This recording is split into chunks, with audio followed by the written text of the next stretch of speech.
what is the self and what is the other? If I'm talking about relationships, it would be good to know who these relationships are between or among. Um, and right off the bat, as I was beginning to prepare this talk over the last couple of weeks, it occurred to me that without this really important foundational, really ontological conversation, right? What is the nature of these things? What is the nature of the self and what is the nature of the other? Um,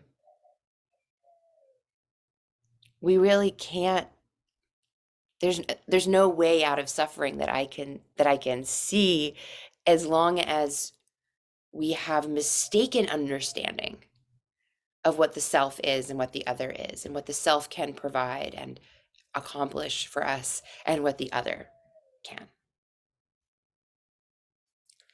Um, Now, as always, with this kind of stuff, the language that we're using is intended to be helpful, but it can also be confusing. It can also take us into weird little eddies that we didn't really plan on going into, the words that we use. I have to understand that the words that I'm using may have slightly different meaning to you. And so if my goal is to increase the shared understanding that we have and to help you in any way, I have to also understand and reflect on the fact that um,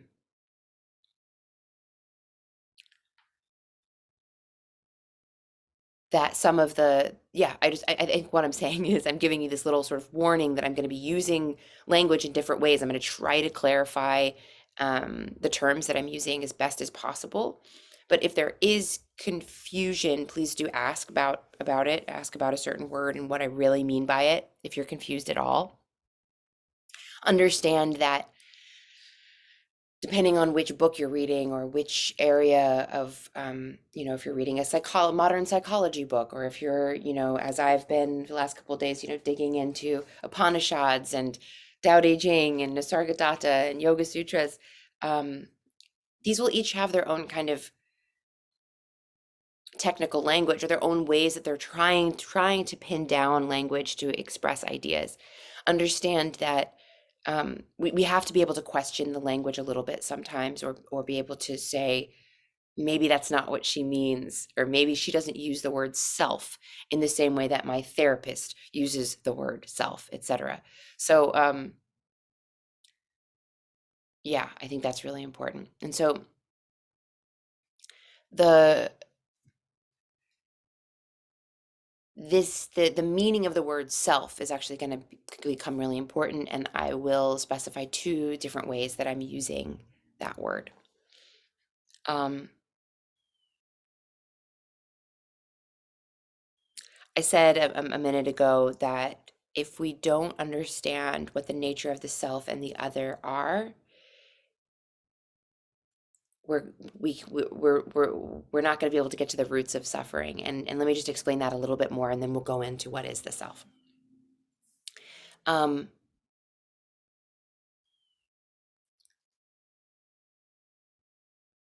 so much of, so many of the questions that have been coming up about reciprocity and about relationships have to do with relationships where 2 people are struggling. They're struggling to see eye to eye. They're struggling to use language in a way that gets them to a place of reconciliation or understanding or collaboration. Um, they're struggling to not feel, frustrated, right? How do I know what I'm in control of, and how do I know what the other is in control of, and then how do I make the other do the right thing? This is a lot of what's been coming up in the conversations that I've been having with people. And fundamentally, there are certain things that the other can never bring you. And fundamentally, there are things that the self can't do in a vacuum, cannot do without the support of others or the other. And just, starting right off the bat today, putting this out as an inquiry for you in general, but also in specific relationships. What is it that only you can bring, the self? And what is it that only the other can bring?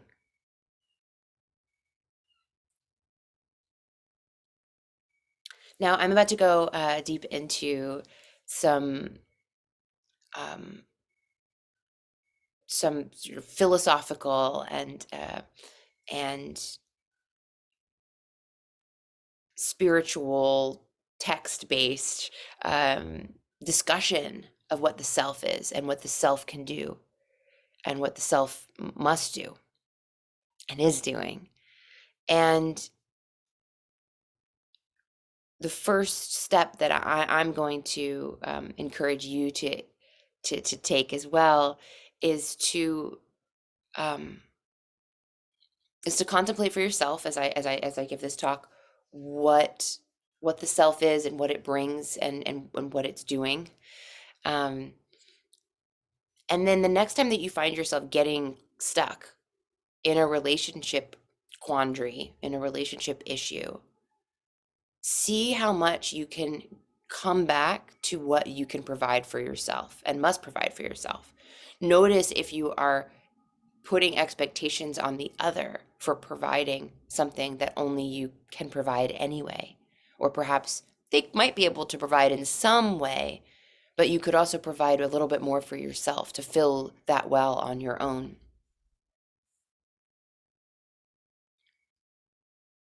Yeah. Okay. So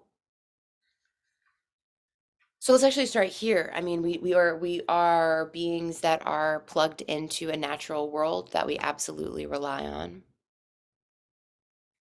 We on a physical level, and we're also social beings that are born needing care for the first couple years of our lives at the very least, right? Nice if you have care for a little longer, but we absolutely positively can't, we can't even get around, right? We absolutely, if we were out in the, when we were out in nature among other animals, a human would basically have to carry us around all day when we were little because um, otherwise we were basically just prey, for other creatures.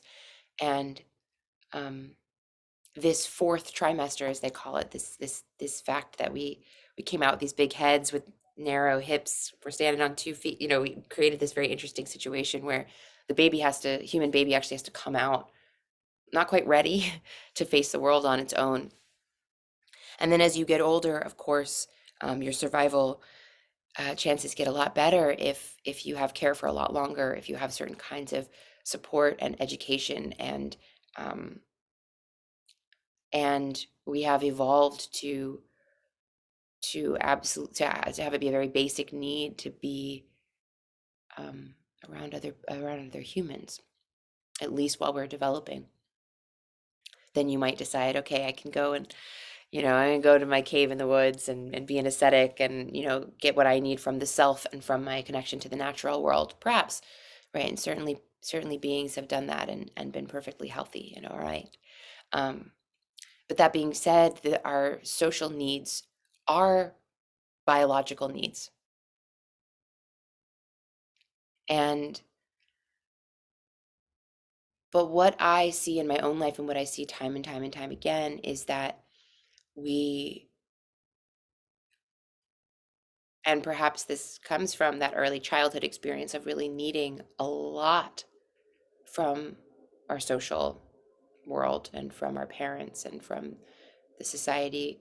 Um, Perhaps it begins then, but I see over and over again that a lot of adults, um, including myself and wise beings, mistake what it is that they can even get from those interactions with others. And so what we get from others, important. What we get from the self, however, is more fundamental and more important and more original. And let me go ahead and define even what I mean by the self. And actually, I'm going to go ahead now and split the self into two, into what is often called the self with a capital S and the self with a lowercase s.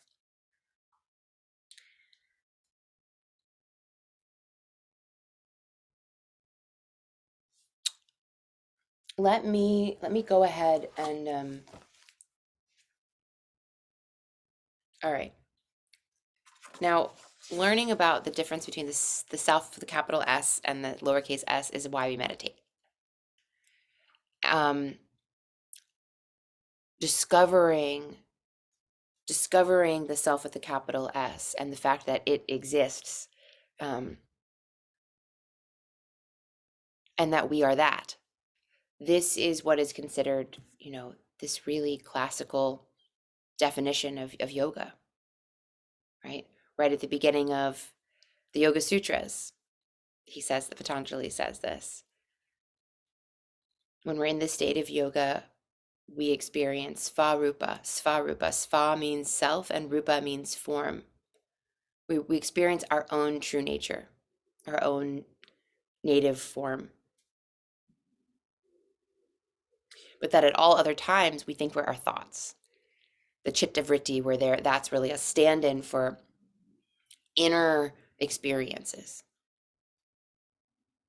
Our thoughts, our emotions, all the kind of moving, changing aspects of our reality that's right there at the beginning of the Yoga Sutras.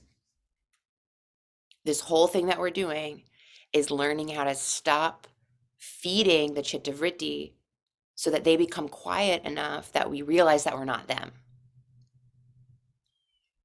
When the mind becomes quiet enough, we realize that so much of what we thought was the self, the capital S, we might call that Atman, as it's called in the Upanishads.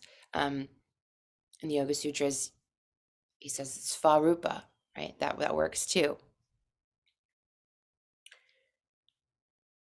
Until we have have those moments with a quiet mind, because the mind is always generating all this stuff, we assume that we assume that's us, because we've been carrying it around. We're so used to dealing with it. We go, well, this is with me all the time. It's got to be essential to my nature.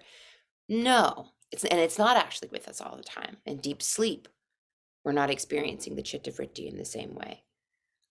In different moments of flow or connection or restfulness, we're not experiencing it the same way. And that is the whole goal of everything that we're doing here and everything that is called yoga or spiritual practice or meditation.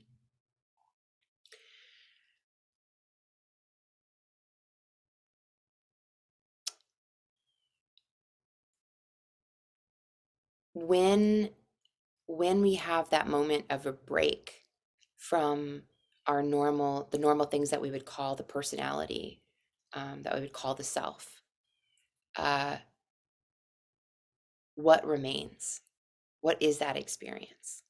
And countless mystics have described this experience. And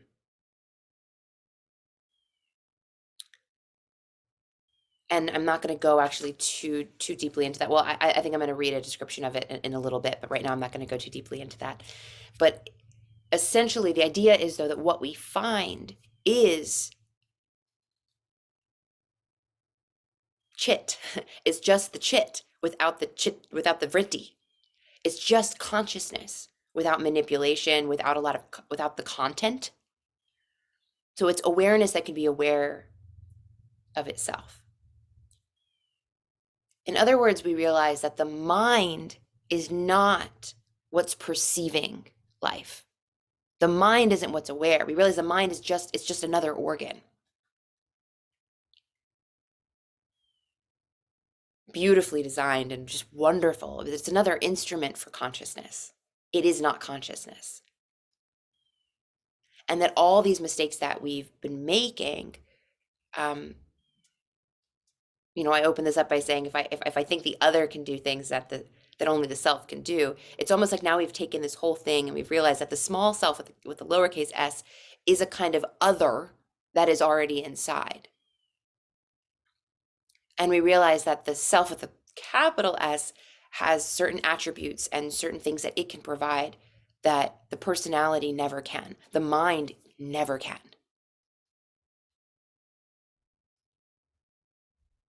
And what we discover is what is in the Upanishads called Brahman. And I'll go ahead and give you the definition from Eknath Iswaran from his introduction to the Upanishads. Brahman is the irreducible ground of existence, the essence of everything, of the earth and sun and all creatures, of gods and human beings, of every power of life. And then he says, simultaneous with the discovery comes another. This unitary awareness is also the ground of one's own being, the core of personality. The divine ground the Upanishads call simply Atman, the self. In this unitive state, the self is seen to be one, the same in everyone. This is not a reasoned conclusion. It is something experienced at the very center of one's being, an inalienable fact. And it is identical with Brahman. Our real self is not different from the ultimate reality, called God. And so this is formulated famously in the Upanishads as Tat Tvam Asi. Tat means that ultimate reality, Brahman. Tvam, you. Asi, that's the verb in the sentence. You are that. And then, of course, we get Soham, right, in the first, in the Isha Upanishad, which means, Soham Asmi, Soham Asmi, I am that. I am this same. And so much of the Upanishads is describing and venerating the self with a capital S, Brahman, and then again and then reminding us, you're that, I'm that, we're all that.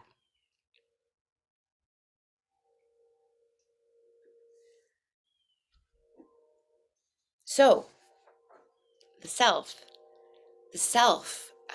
is what provides Svarupa, your own true nature, what you're already made of, is what provides that ground of being. Without it, nothing else can happen. It is what provides that capacity to be aware of life. Without that, none of this can happen. And then in terms of our own experience and working with reciprocity with others, this self with a capital S, if we can start to discover it and not mistake parts of our personality or our ego or our own mind or our psyche for this Atman,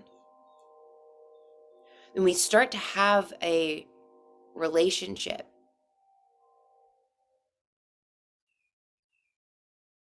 with all of life that shifts.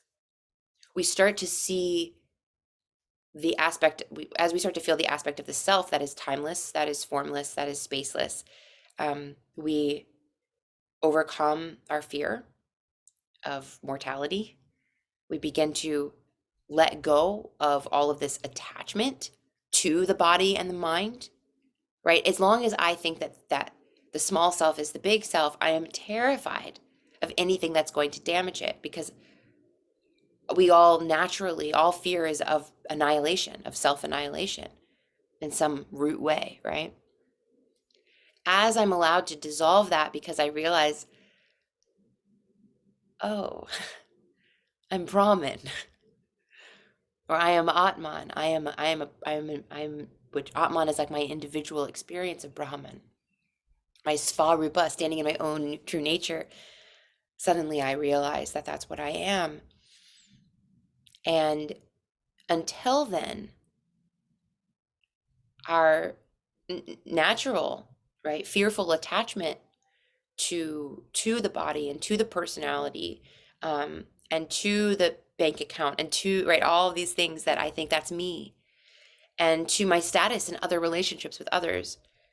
As long as all of that is insecure, I'm going to be in some kind of, whether it's subtle or gross, latent or manifest, I'm going to be in some kind of essentially trauma response, in some kind of fear-based response that is going to have me going around treating the temporary things, trying to protect the temporary things from their own temporariness, trying to make the limited unlimited, trying to turn it into Brahman. And I will never accomplish it, and I'm always going to be frustrated. Now, we're not, though we might, have experiences like an ego death, we might have experiences like, oh my gosh, I realize I am not my body, I'm not my personality, I'm not my brain, I'm not my thoughts. And there will absolutely be this kind of internal experience of taking some of the power away from the small self to give it back to the big self. We actually do not, and this is said again and again by the sages and the gurus, you don't actually just destroy the small self. It's not an enemy. It's not an enemy at all. It is this extraordinary gift that for this lifetime we get this hookup, right? It is temporary. That's part of what makes it so darn precious. And what we're really going for through all of this is to become an individual who is, as we might call it, self-realized, who is enlightened enough to be able to carry the body and the personality through the world without making that fundamental mistake. And guess what? If I don't make it about me, I'm also not making it about you. I'm not looking at you and thinking that you're a body. Are you attractive? Or are you not attractive of a body? Or you're a mind. Are you educated or and according to my terms, are you educated the way I think you should be or not? Is that a good mind or a bad mind? All of that kind of looking around the world and trying to, that's me trying to project onto you my own immature idea of a self. As soon as I'm judging you, as soon as I'm above you or below you, I am assuming that I'm forgetting your Atman.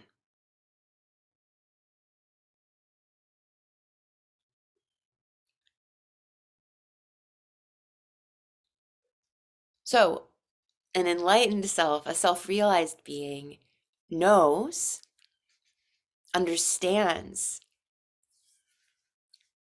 what they're in charge of and what they're not. And what we're doing in so many ways is like, it's almost like we're watching this, we're trying to find, where did the power get unbalanced? Where am I trying to give too much power to a small self that can't? It's so limited. It's not designed for that, right? Or a mind. The mind isn't actually the seat of consciousness. Brahman is. I've given too much power to it, and then I'm going to be constantly frustrated when it doesn't do the job that I wanted it to. Because it's not what it's designed for. It's not what it does. So, and so that's, within a self, right? Where did I give the wrong power to? And then take this outside. Once I start to relate to others, if I'm having this fundamental confusion inside, it's all going to get projected out as well. And so here's like a little short list that I've made for myself. This has actually been really helpful for me in my relationships this week, to remember what the other outside of myself can actually never provide.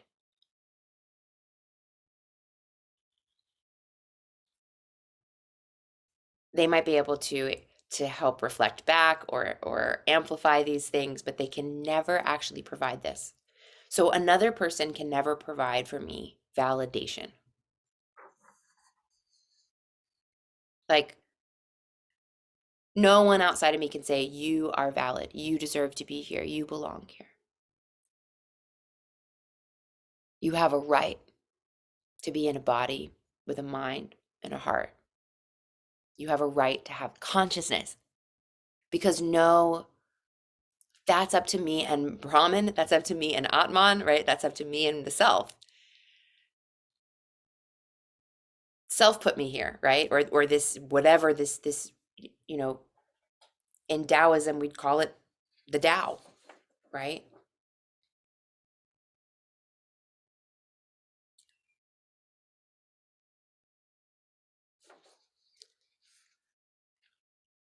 As soon as I believe that I need validation from another person, I'm in trouble. Because once again, I'm going to a source that does not have what I need in stock. It can't make it. It can't give it.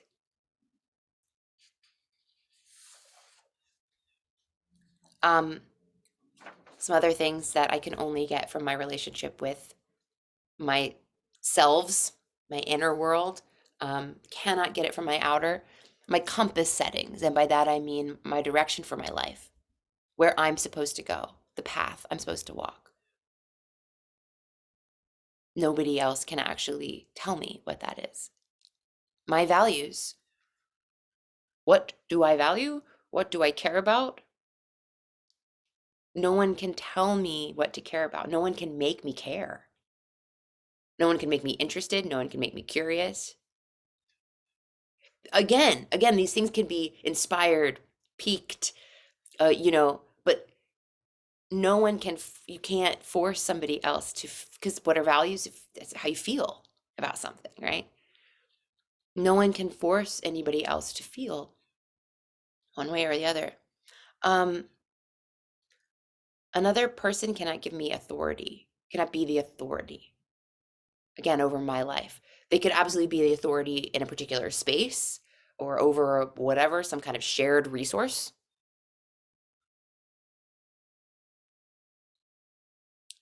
But they can't be the authority over my life. They can't make, again, they can't make me respect, because authority is about respect, right? Like, you can't make me care and you can't make me respect something that I don't feel respect for. And then and I'm curious if you have other things that you might find that you could put on this list. But the last one that I have for today is access to my inner world. No one else controls that access. My inner world is this is the space over which I have authority and autonomy. And there's no one that can stand in between the small self and the big self inside. There's no one else that can stand in between me and my own feelings, thoughts, emotions.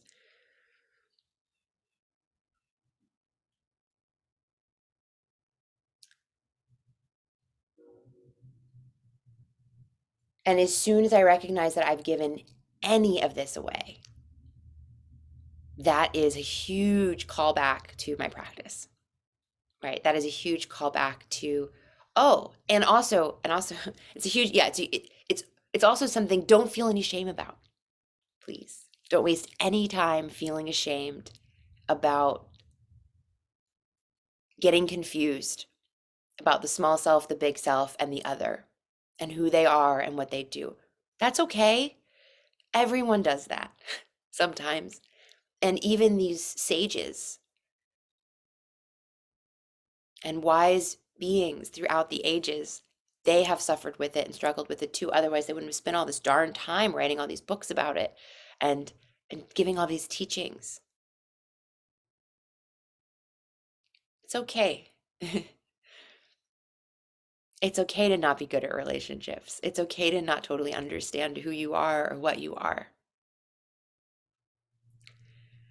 And if we can shift out of sort of shame or regret or blame with ourselves in any of this stuff, we can slip. The quicker we do that, the quicker we slip back into these incredibly powerful gifts of curiosity, interest, you know, care, passion for the on the path of seeking. You know, we can get back into the game. We can get back into being again. Um, so it is the most ancient and perennial trap, forgetting what the self is. But guess what? The good news is the self never forgets. Brahman and Atman, your Svarupa, always there, always here, now, you know, never gone. No matter how much we get kind of lost in our fantasies or our ideas about how things are, reality doesn't go anywhere. It never abandons us. And and so, what's the way back? Of course, it's through meditation. It's through this inquiry work, through this being, allowing ourselves to be really curious. And and of course, the meditation part, allowing ourselves to become still, giving ourselves the chance for everything that we've mistaken to be the self to get a little quiet, you know.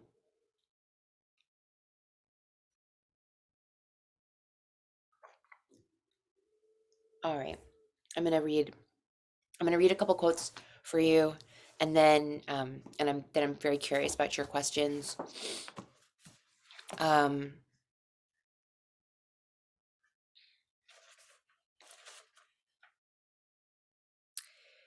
and yeah, I'm gonna read you a little bit, actually from the introduction to I Am That, from a couple of different writers. There's uh, yeah, okay.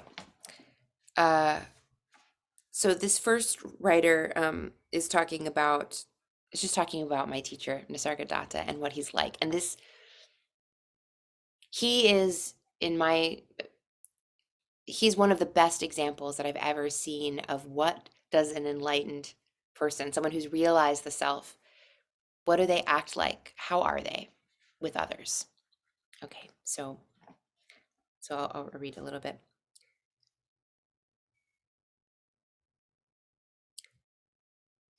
Simplicity and humility are the keynotes of his teachings. The master does not propound any intellectual concept or doctrine. He does not put forward any preconditions before the seekers and is happy with them as they are. In fact, Sri Nisargadatta Maharaj is peculiarly free from all disparagement and condemnation. The sinner and the saint are merely exchanging notes. The saint has sinned, and the sinner can be sanctified. It is time that divides them. It is time that will bring them together. The teacher does not evaluate. His sole concern is with suffering and the ending of suffering. He knows from his personal and abiding experience that the roots of sorrow are in the mind, and it is the mind that must be freed from its distorting and destructive habits.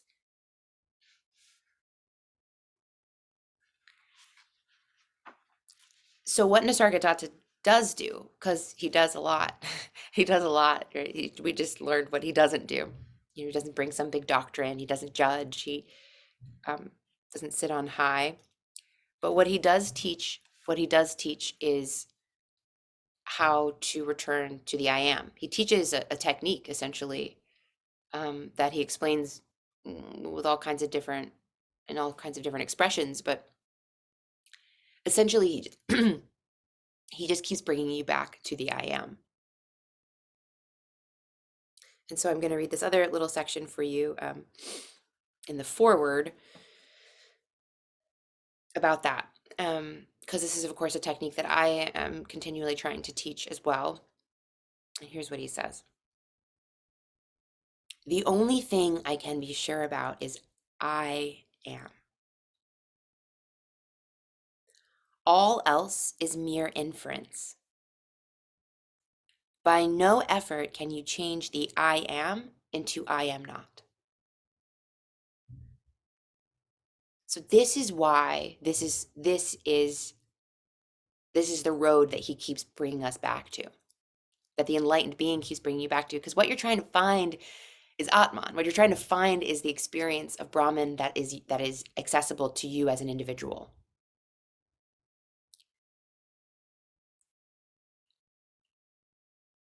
And what we keep making the mistake about doing is trying to start with an idea that we don't even know is true yet or not. So he tries to say, okay, what is the most undisputable thing, so that we can start from something as close to reality as possible. If we've got to start with the mind, if we've got to deal with it, how do we start with something in the mind or around the mind that won't just lead us back into the same traps? Something indisputable. Right now, try to just say, I am not, and believe it. You can't. You can't, because your nature as reality is too strong. It's too real. Okay, and then he says, behold, right? This is this enlightenment experience that we have in meditation. Behold, the real experiencer is not the mind, but myself, the light in which everything appears. The self is the common factor at the root of all experience, the awareness in which everything happens. The entire field of consciousness, all those chitta-vritti, your ideas, your thoughts, your personality, the entire field of consciousness is only as a film or a speck in I am. This I amness is being conscious of consciousness, being aware of itself, and it is indescribable because it has no attributes. Everything that exists exists as myself. There is nothing which is separate from me. There is no duality and therefore no pain. There are no problems.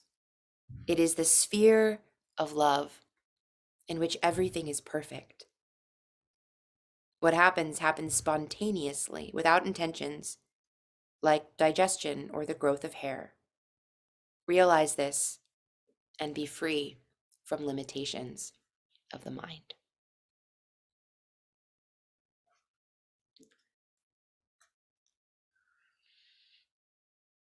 I welcome any questions from anybody who's live as I wrap this all up.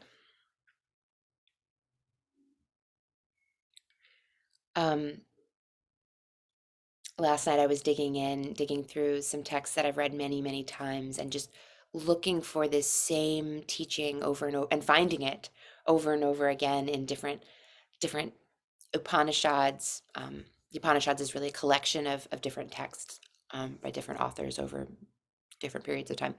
Going back through and reading Upanishads, reading Tao Te Ching, reading, of course, my beloved Yoga Sutras, and I was reading the Heart Sutra for a while, and it just shows up again and again, these very same themes and the same advice to go beyond, your ideas of self and other, your ideas of what the world is, the ideas of who you are, the stories and projections, to go beyond them, underneath them, around them, in deep to the very center of them, and in each place we will ultimately return to the same place, this ground of being, this pure awareness, consciousness.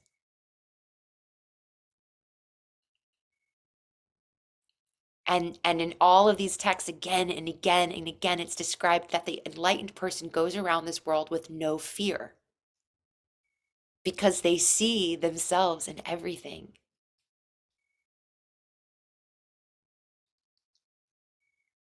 And that without fear, and this is something we'll talk about in future talks a lot, the rest of the talks are going to be a lot more practically about how to relate. But when we go around the world without separateness, right? Separateness equals fear. Separateness means, oh gosh, you're over there, I'm over here, I need to survive, so I might have to either kill you or appease you or get something from you in order to survive. Once we see through that delusion and we can see the ground of being in everything and everyone, and we don't have fear, we're no longer responding to everything around us in ways that create conflict.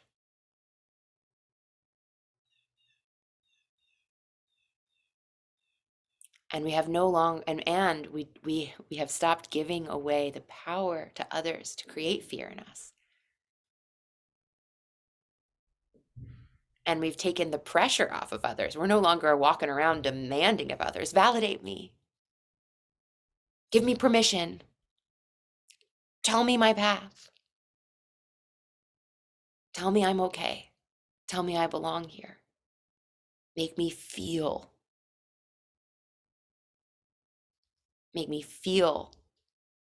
like I am a self.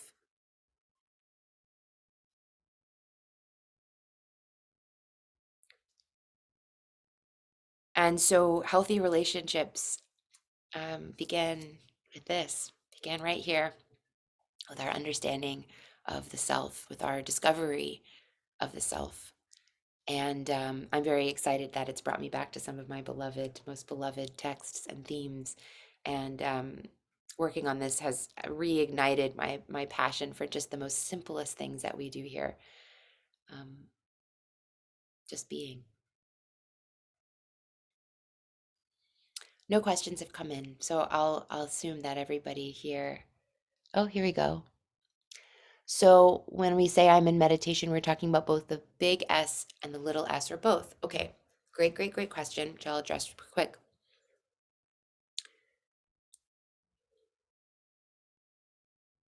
Oh, this is a good example. Some of you are studying the chakras right now. I love the chakras because they become this wonderful kind of gateway experience in between where our attention normally is, which is really kind of in the outer world, or our inner thoughts about the outer world. And then you say, okay, well, be with the I am, as Nisargadatta says, be with the feeling of I am. Well, that we kind of need a step in between a lot of the time. And so if you're working with chakras, you're working with well, the chakras are really great for it, but honestly, even just somatic meditation or breath meditation, going, I want you to just keep putting your attention back on your breath. Keep taking your attention away from your thoughts and away from what's going on over there or might be, and bring it here. It is like an intermediary step for experiencing the self with a big S. Is first I have to be able to bring my attention here. That's a very, very basic part of the technique. And so learning how to just be with the feeling of my breath moving through my lungs, just being with, and if you're working with your chakras, it's like, oh, now I've got a map inside. I've got all these places inside, it's energy centers that I can envision and then connect with and build a relationship with. So you're building a relationship with your inner world, I might say. And the inner world contains both the small self and the big self. So meditation is being with both. But the idea, what I was saying before about going beyond, the idea is we do eventually in meditation go beyond the touchstones, beyond the maps, beyond, I'm going to repeat, I am, and kind of do this whole technique, but eventually I'm going to go beyond the words I am. Those words are going to be obliterated by the experience that I have when I finally touch the peace, that shanti, om shanti, shanti, shanti, that peace beyond understanding. There's no duality there, therefore there's no words there either, most likely. But the techniques and the tools and the maps and these different things that we learn are basically different ways of just bringing our attention back to the whatever we can find in the inner world. And then eventually through that discipline and through the ability to kind of keep redirecting our attention, it starts to flow smoothly enough to take us into that that deepest meditative experience, or the deeper meditative experiences that we're seeking with the big self. I hope that makes sense.